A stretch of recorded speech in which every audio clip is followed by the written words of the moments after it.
Hello everybody and welcome back to Vintage Thursday. So today you join us, we are with the 178 and the 1200. So today is the day that we hopefully wake up the 178 from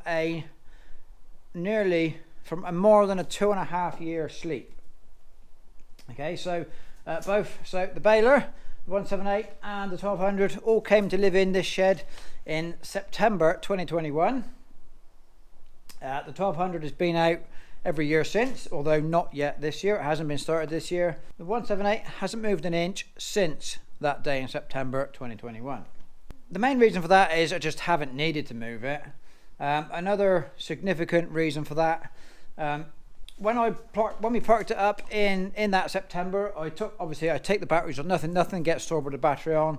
So when we parked it up, we took the batteries off, and probably in error, I didn't put the battery side panels back on. Okay, so the triangular panels there, they come off to let the battery out. I didn't put those back on, I just left them off. As it turns out, that was a mistake, because the spring of 2022, a bird built a nest up in underneath the dashboard. So because I left those panels off, the bird decided that was a fabulous place to build a nest. And up in underneath the dashboard is where he built a nest. Okay, so I don't know whether I was going to start it in the spring of 22, I can't remember, but we knew this nest was here. Dad probably saw birds in and out, and he said there's a nest in there. So that was it. The tractor couldn't move until that nest had gone. So that was the biggest reason why it didn't move in 2022. No real reason why it didn't go anywhere in 2023. There was just no need to move it. But what I did do, probably January this year, I cleaned that old nest out. I put the panels back on. So hopefully that was an attempt to stop anything getting in there this year, because I knew I wanted to get it out this year. I haven't actually checked for birds in there yet, but we'll have a look in a minute. That is the purpose of today's video. We're going to give it a good check over, check all the water, the oils and everything. Get it going, get it out and get it washed, because the 178 is going to a show this year. Now I am prepared. I do have some oil, because I suspect the steering reservoir, okay, the power steering reservoir is down here. That is either low or dry. I'm fairly confident of that. There's a bit of oil on the floor and it did leak anyway, but other than that, I don't expect anything else to be low, but we're going to give it a good check round. Hopefully it'll start. There's no reason why it shouldn't. And then the 1200, again, we need to check that round, get that started and get it out, because we can't drive the 178 out until the 1200 is gone. It's all a little bit tight in here. Okay, so it's going to be first start of the year for both of these, and the first start in nearly 3 years for that. So all we really need to do to it is just check all the fluids, top up the steering, and put the battery on and hope. So first thing, it's all a bit dusty under there. We'll check the water. Yep, radiator's good. Might as well check fuel, but check some fuel. Yep. Not a lot in there, but there's enough for a start and a move around the yard. Engine oil. Plenty. Okay, so this is the panel I left off. I think what we ought to do, really, before we go too far, just check nothing's living in there this year. This is the panels bolt on, but I didn't do them up tight. I just put them on just in an attempt to get the wildlife out.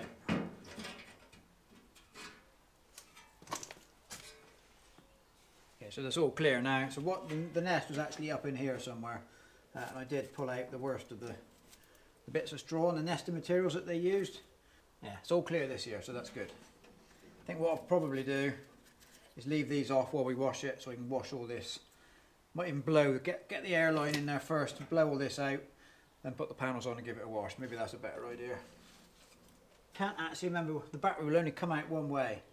I think it might be the far side. We've got hydraulic pipes here, so we'll leave them both off anyway. But I think the battery needs to come in the far side. As you can see, it is all very cobwebby. Back end oil here. Yep, plenty of that. And then we'll just pull this side panel off, because this is where the battery goes in.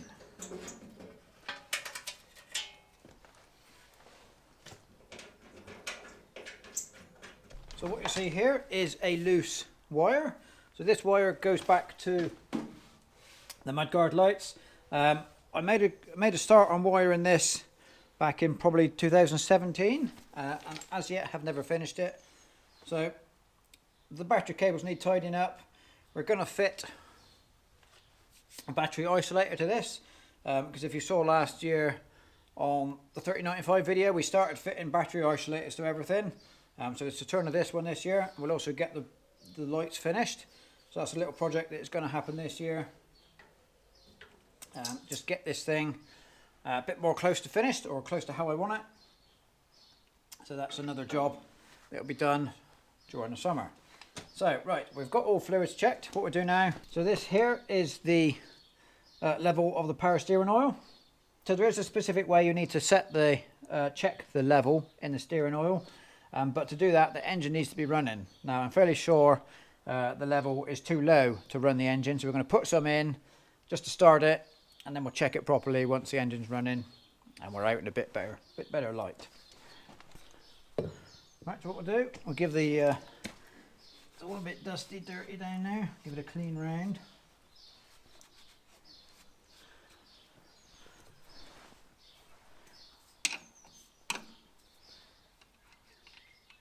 So this part here is the pump. This is a canister that holds the oil, and inside of here is also the filter. Right, it's looking pretty low. Yes, definitely dry, or if not dry, definitely very low. So, right, let's top up. So this is just automatic transmission fluid. Quite a thin red oil. This is what the power steering runs on.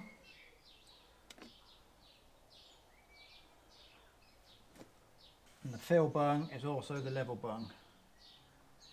So we'll just get some in there for now and set the level properly once it's running. The reservoir is full. That will more than likely drop once we've steered a little. Once we've got the pump, once we've got the engine running, operated the steering a bit, that will more than likely drop. Right, so that is it. All checks done. We'll put the battery in, sit back and see.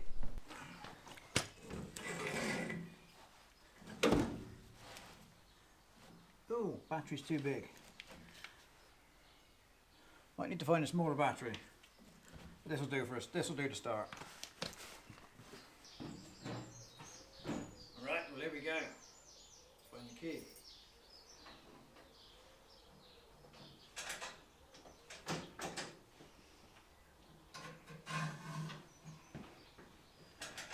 Are we ready?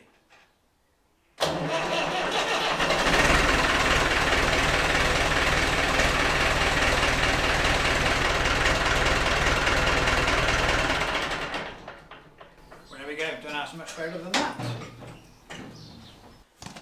So she's still alive. What we've got to do now, we'll put a battery on the 1200, check that round, see if he'll start. First time this year for the 1200.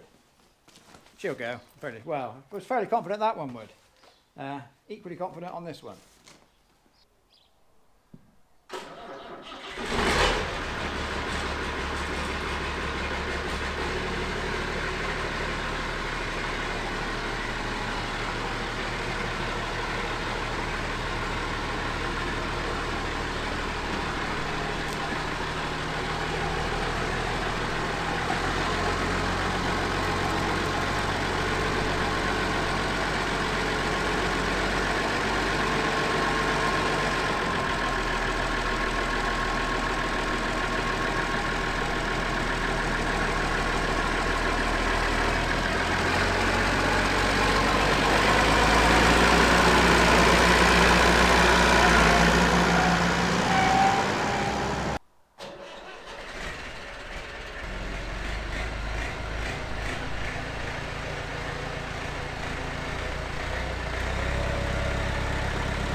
There we go, for both awake for the first time this year.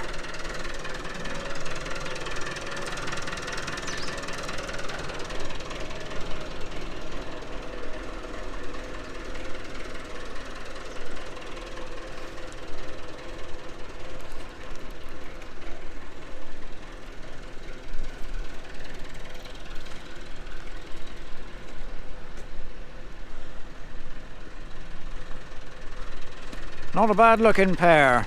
You just need a quick wash and they'll be as good as 50 something years old. So first thing we'll do, we'll just give it a blast of air all around the engine, get all that old bird nest material out of there, and then we'll put the panels back on, give it a proper wash.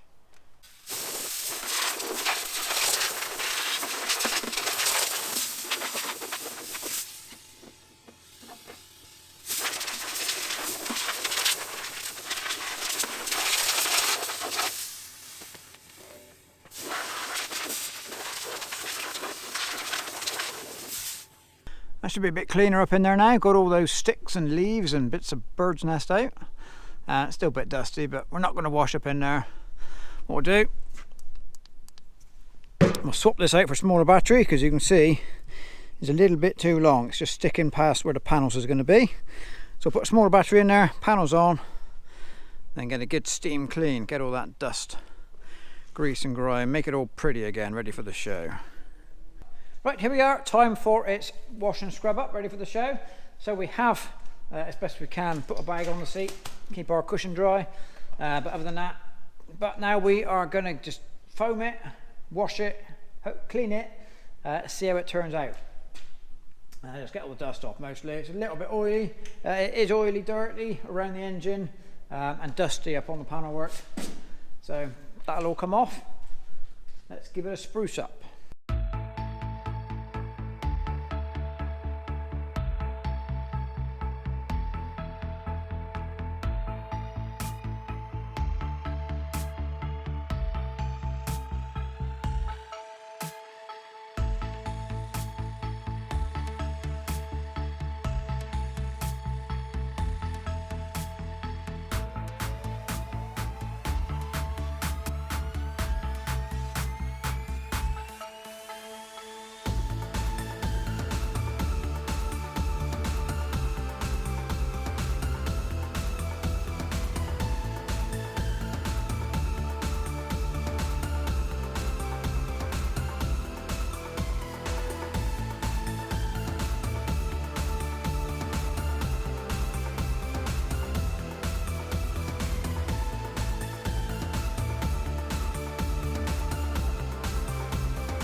There we go, that's better, all clean and, well, not shiny, but as clean as it's going to get and as shiny as it's going to get.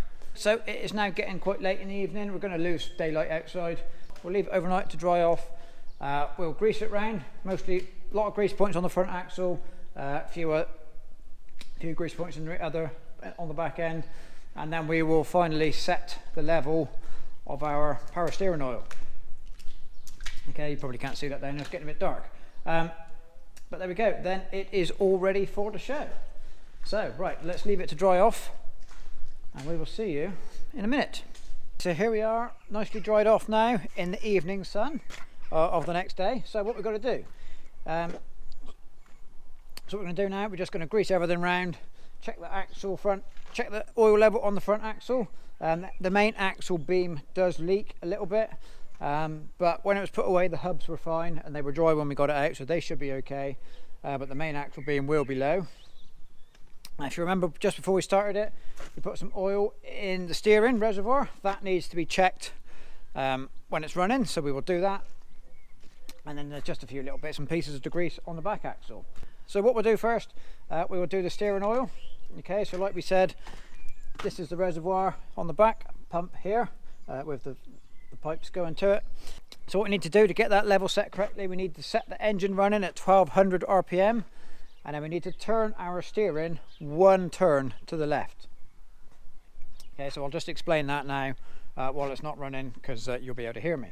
So that's what we're going to do first, so let's get that going. We set our revs, just turning that one turn. By turning one turn, that then puts your ram, which is under the grille, the steering ram in the right position. When the ram is in that certain position, the reservoir will have enough spare capacity in it. So when it's full up to the level plug, we put the level plug back on. You still have enough capacity in there to make the ram, to cycle the ram full strokes either way and not spew out oil. Okay, so if your steering is in the wrong position and you top it up, you turn your wheels to contract the ram, you will have too much oil on the system, it will come out. So that is why it has to be done that certain way. I'm not sure why the revs have to be set like that, but that's what the book says, so that's why we do it. So let's get that done first.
Okay, so we have grease points top and bottom on the kingpins on each end, and one grease for the front axle pivot, and the front axle bracket has a grease nipple on the pivot here. There is no grease nipples on the back of the front axle pivot or the rear kind of carrier. That is lubricated by the oil in the beam, because the four-wheel drive shaft enters via that back bracket, so that all gets lubricated by the oil that is in the beam.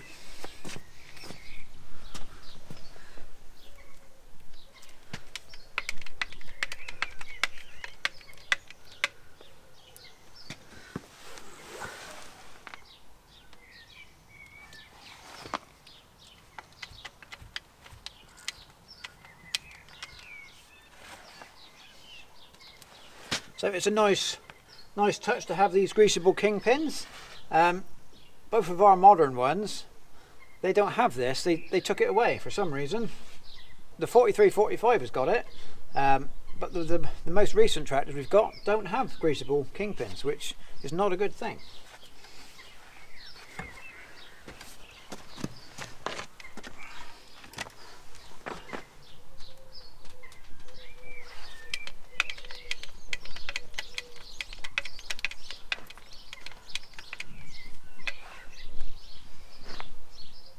Right, so we are now on the back of the front axle. So this here, if you can just see it in the gloom there, is the level plug for the front axle oil, and this is the gearbox that brings in the drive from the transfer box. So this here is this is the back pivot of the axle. So that's what's lubricated by the oil. That's why there's no grease nipple on it.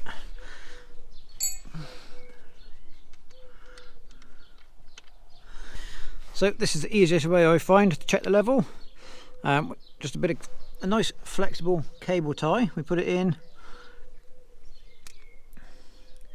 The level is low, but there's definitely some in there. Certainly not dry, considering it's been sat for such a long time. We'll just top that up, because what it does, it leaks on this pivot here. So that is a job for the future. Whole thing needs stripping down. Putting new seals. This is a poor design in here. There's a bronze bush in the casting, and a big O-ring, and the O-rings go hard in a matter of years, really. This is the same system as was on the 590s, which came after these 178s, and the 590 ones were failing under warranty. So yes, it's a poor design, but it's a job for the future. It's not a job for now. So the oil level in the hubs is checked here with this fill slash level plug. So what we do, we take it out, and then when this plug is here, we know we're the right level. So we'll just take it out while it's at the top, and then slowly rotate it down. We've got a jack in the middle of the axle, so we can turn the wheels freely.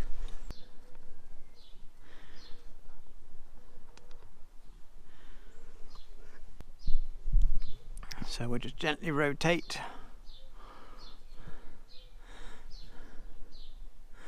till we're at the 9 o'clock position.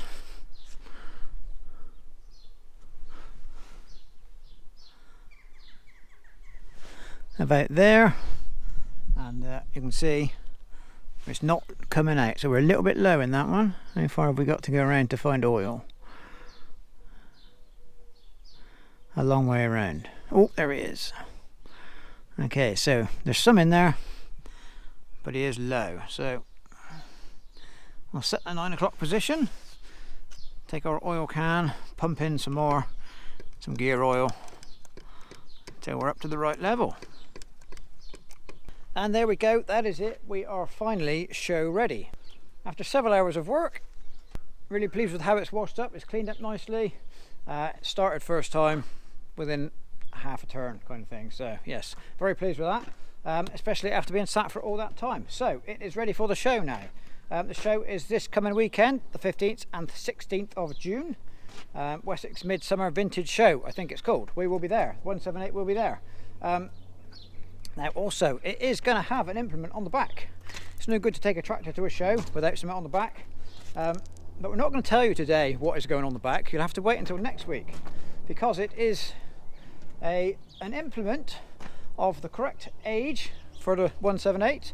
I've had it about a year, but I've not shown it on the YouTube channel yet. Okay, so we're going to get that out now, put that on for the show, and next week we'll do another Vintage Thursday next week, so that'll be three Vintage Thursdays in a row. So next week's Vintage Thursday we'll be introducing you to our new item for the collection to suit the 178. Okay, so little cryptic clue for you. It's never appeared on my YouTube channel, but it has appeared on YouTube before. There we go. There's a little clue for you. Anyway, so subscribe, come back and watch next week. And if you happen to be attending the Wessex Midsummer Vintage Show, you might see the 178, and you never know, you can come and say hello if you bump into me. So there we go. That's it. I will say thank you very much for watching, and we'll see you next week.